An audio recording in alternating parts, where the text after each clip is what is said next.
चलिए स्टार्ट कर लेते हैं क्वेश्चन नंबर 3 का 6th part. 5 years hence the Jacob will be 3 times that of his son. 5 years ago Jacob age was 7 times that of his son. What are their present age? इस question में हमें Jacob और उसके बेटे के बारे में बताया गया है कि जो जैकब की एज है वो 5 साल बाद 3 टाइम्स होगी, किसके? उसके बेटे की एज से। एंड 5 years ago और 5 साल पहले जैकब की एज क्या होगी? 7 टाइम्स होगी ऑफ हिज सन। हमें क्या बतानी है? उनकी प्रेजेंट एज। तो लेट कर लेते हैं present age of Jacob. Let present age of Jacob. Jacob की प्रेजेंट एज को हमने क्या लेट कर लिया? एक्स। और उसकी बेटे की एज को क्या लेट कर लेते हैं? वाई। तो present age of son. Son के प्रेजेंट एज को हमने क्या लेट कर लिया? Y. According to question first situation में हमें क्या कह रहा है कि 5 साल बाद, तो हम दोनों को 5 प्लस कर देते हैं, तो दोनों की 5 साल बाद, तो x + 5 y + 5। 5 साल बाद किसकी एज 3 टाइम्स होगी? जैकब की।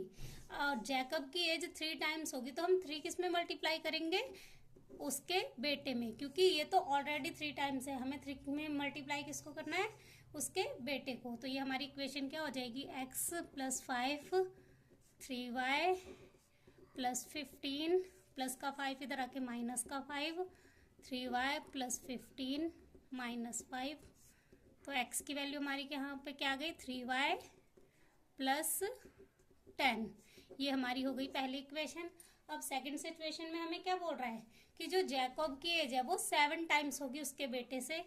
तो सेकंड सिचुएशन में हम देख लेते हैं 5 साल पहले, यानी कि x - 5 y - 5।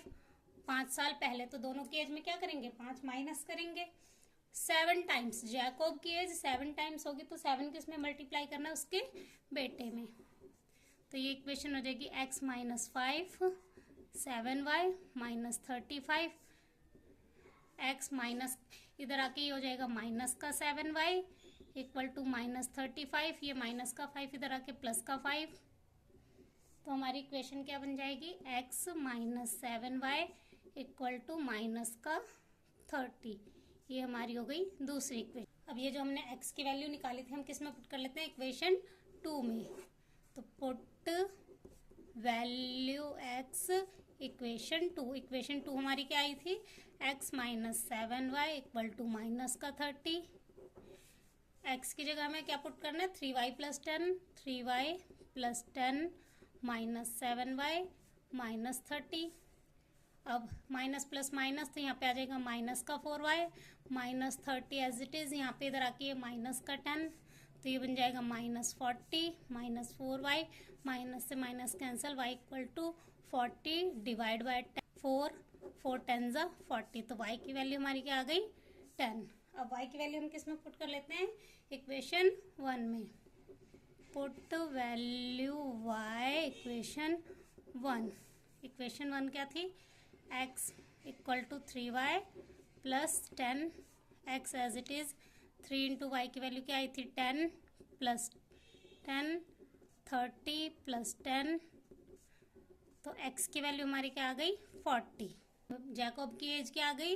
Present age of Jacob. Jacob की एज हमारी क्या आ गई? 40। And present age of son. Son की एज हमारी क्या आ गई? 10।